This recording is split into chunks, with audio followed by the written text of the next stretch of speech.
What's up, guys? Welcome back. Uh, this is the final part of the Dream Team documentary. I'm not gonna waste your time. We'll just get straight into it. Make sure you subscribe, like, comment. All right, let's do it. The guy on the bench is taking pictures, and I said, wow, we are having an effect over here. Wrap around pass to Bexel. Another easy victory in this, their fifth game of the Olympics. It was as if the President of the United States was in the midst of a caravan that was going through the streets. It was like the Beatles, where there's thousands and thousands of people waiting all the time. That was the most exhilarating 15 seconds of my life. We're like, wow, this is amazing. No one member of the Dream Team reveled in the Olympic experience more than Charles Barkley. After throwing the controversial elbow against Angola, Barkley had emerged as the team's most visible player. Everybody always had the same question. How much of an ass is Charles Barkley? Hey, Jack, when am I going to be on the cover of Sports Illustrated for this stuff? I should be on the Dream Team cover. And then every time you'd go spend time with him, you'd just realize that he was the most enjoyable act, not only in all of sports, but possibly in all of pop culture. Sometimes I dream that he is me. I just want to be like Mike. Right away, I told my editors, I said, well, the number one angle here is what is Charles doing? And if you wanted the answer to that question, all you had to do was follow the crowds. They're like, we don't want you guys out and about because we don't know how safe it is. And I'm like, dude, I'm at the Olympics. I'm not going to stay in my room the whole time. So Barkley strolled Los Ramblas, I did the a same man thing. of the people, if ever there was one. Man, I walked up and down the Ramblas every night, and the people were fantastic. They all wanted autographs and wanted to take pictures. We could be inside the hotel. Soon we heard the big roar. Ha! We said, there go Charles. So Charles would be walking, and then thousands would be following him everywhere he went, He was the Pied Piper. Charles would go over to the village and find the Angolan players and hang out along the Ramblas at night. He was the most memorable person of the 1992 Olympics. I just saw this touch he had. I don't think anybody else in the world could have done it beside Charles Barkley. At the end of the day, Dude, that's pretty tough.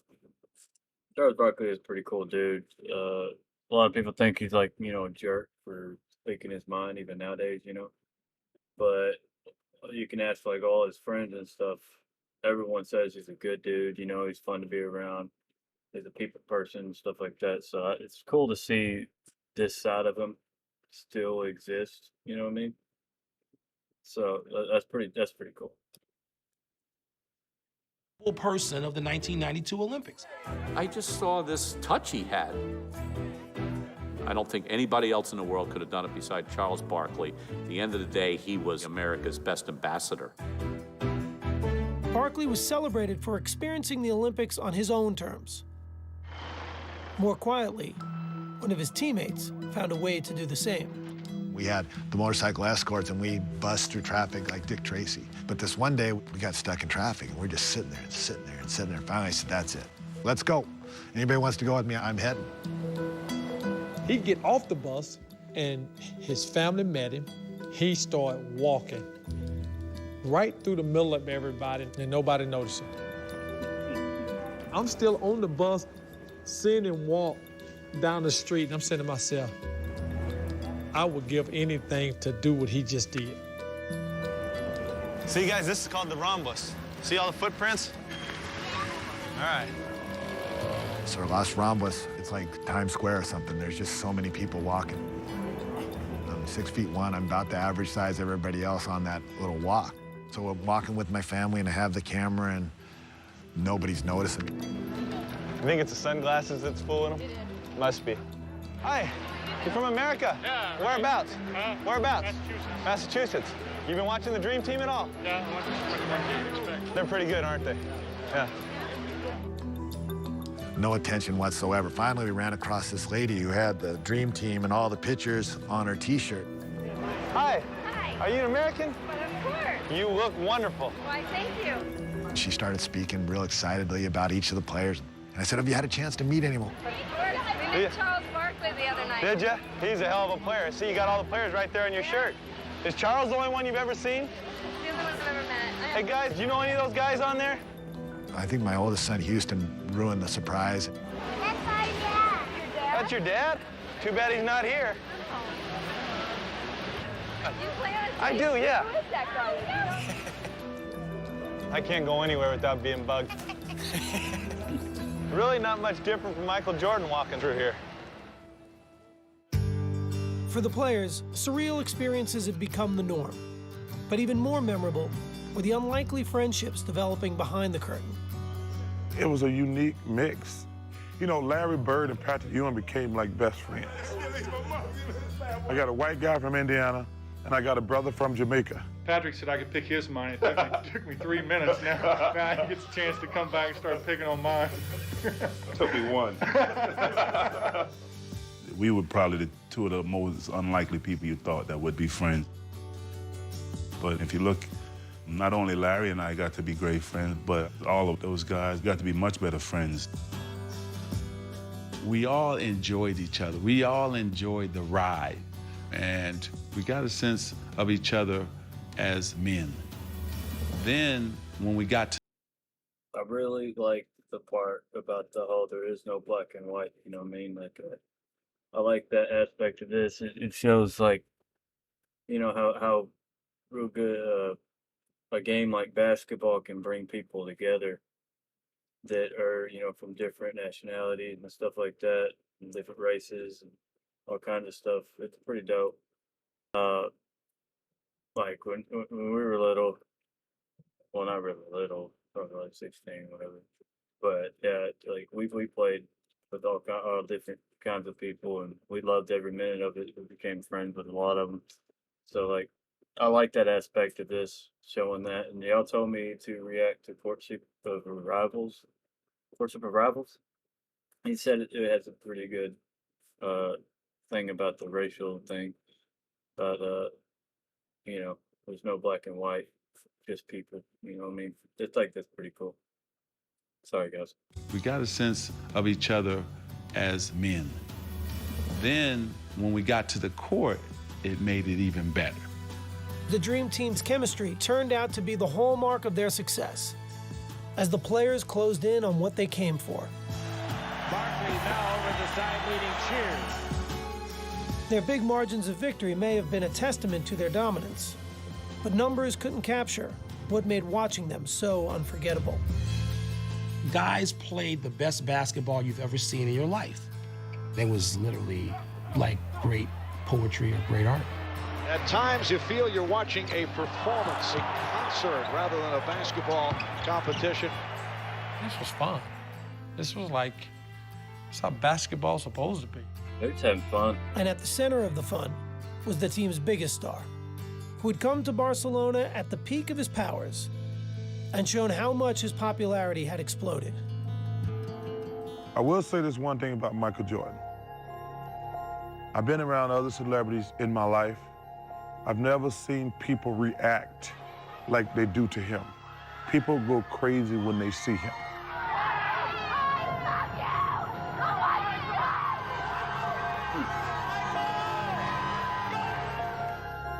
In every corner of the world, there was someone who just wanted to see him.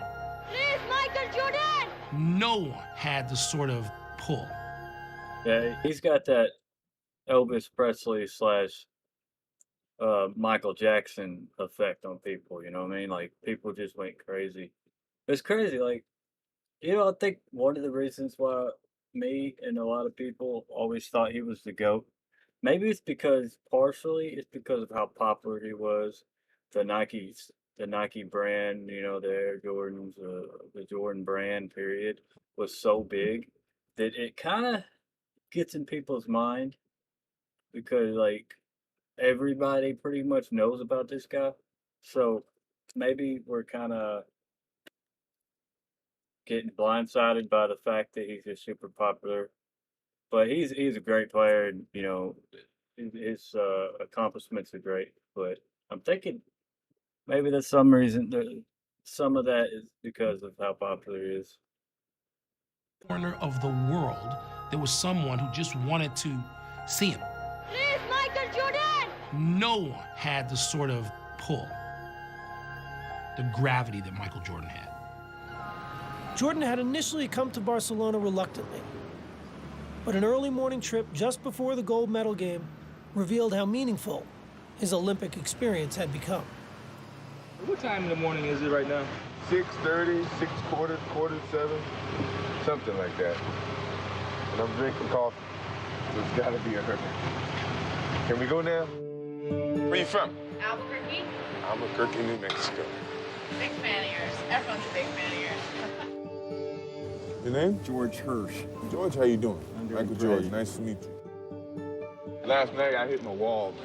Did you? I couldn't make a basket. What are you doing up so early? I do remember getting up early to walk into the stadium. That is the thing that I remember the most about the Olympics. Olympic Stadium. Imagine all the athletes that's been here before us. It's amazing.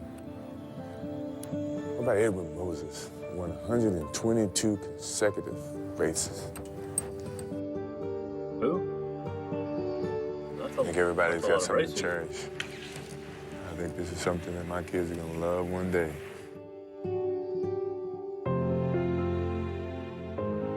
The Dream Team squared off against Croatia again in the gold medal game, offering the world one more lasting impression of their supremacy. Barkley with the lead for Mullen. Behind the back, Drexler. Team USA came to send a message tonight.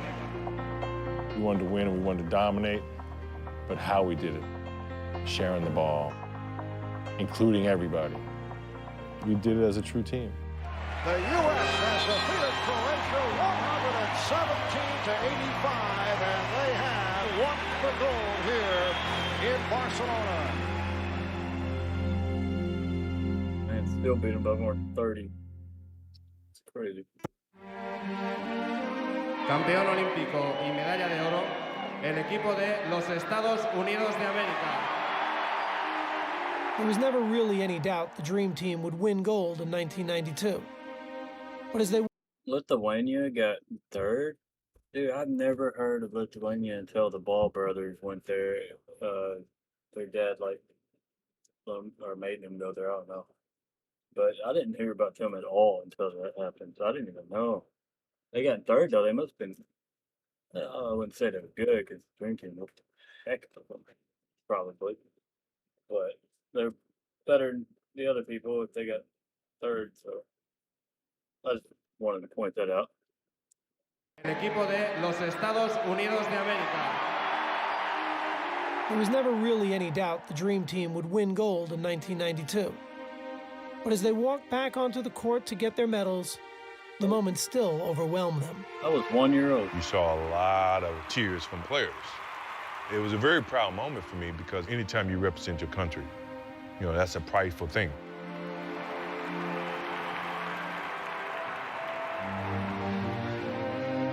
Man, sent chills down my spine. It was a reward that I had never felt like that I would ever achieve. To do it on that stage with those group of guys, it's a memory I'll never forget. Nothing in my life has ever felt like standing on that podium. I was getting goosebumps. Every single time I heard the national anthem after that had a different significance to me. I knew what it really meant, As a young kid growing up, I used to watch Olympics on TV with my father, and all he talked about was the Star-Spangled Banner and the gold medal. It made him feel proud to be American. Being up on that podium that night and receiving it, my father, he'd been pretty proud. All those emotions just overcame me. I got to be one of the guys one more time for my country. I said, man, I'll never forget this moment. You know, if this is the end, this is how I wanted to go out. This group may well be the greatest team ever assembled in the history of team sports.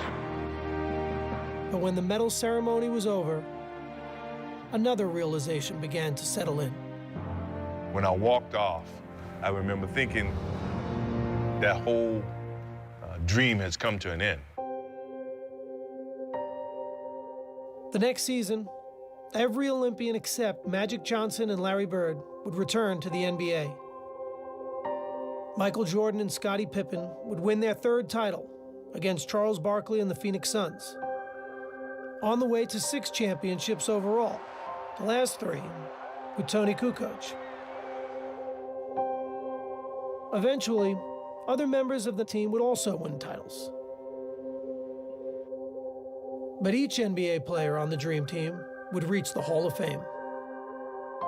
Still, it's what they did together that summer that had the biggest impact on the game. An impact that continues to grow today. It really lifted basketball, and it gave birth to international stars who had nothing to do with those games in '92, but who took so much from it. We made the game a worldwide game. You know, I talked to Tony Parker, I talked to Ginobili, I talked to Dirk Nowitzki. Those guys say their first love of basketball started with the Dream Team. And I'm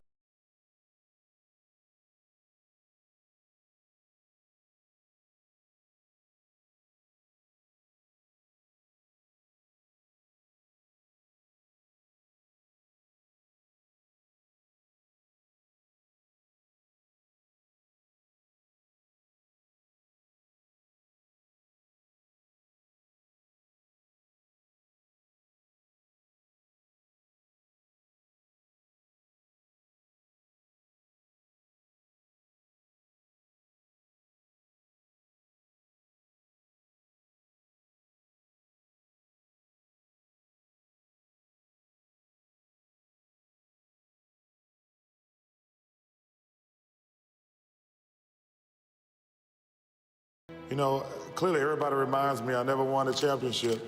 So that to me was like winning the championship, winning the gold.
A lot about the Dream Team, um, about the chemistry they gained, what they went through, and the bond. Everybody became friends. They just had a good time, and I really enjoyed watching those parts.